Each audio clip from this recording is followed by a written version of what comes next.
The trick I want to show you here really has nothing to do with a respirator. The fact that I'm doing it on one is just incidental.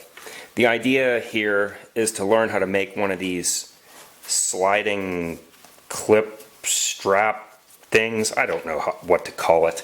Let me just explain the problem to you. You'll be able to apply this to a million things in your life. Whenever I put this respirator on, this flap of excess elastic band, it really just gets in my field of view and I want to hold it back with something. But in case I ever want to tighten it or adjust it again, I want whatever I hold it back with to also adjust. So this thing is just made from a piece of cloth tape and it can slide out of the way. I'll show you how to make one of these really quick. I'm using a grippy sort of cloth tape.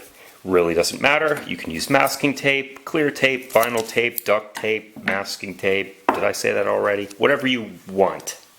Cut a short piece and then cut it in half lengthwise. Now take the wider of your two strips and we're going to put it over the thing that we want to lash together, but we're not going to put the tape on like you would normally. We're going to put it on backwards.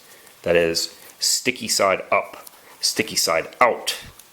And the other secret here is don't put it on too tight.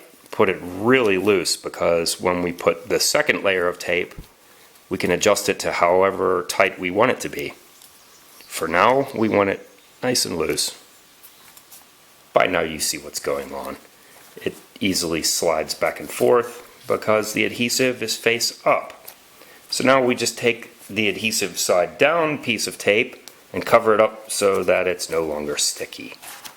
And as we're wrapping, adjust to get that perfect sweet spot of tightness.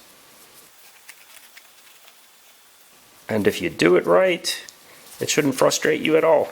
I've been using this trick for years and I've used it on so many things that it's one of those things I keep saying, I need to make a video. Well, I just have. I hope you find it useful.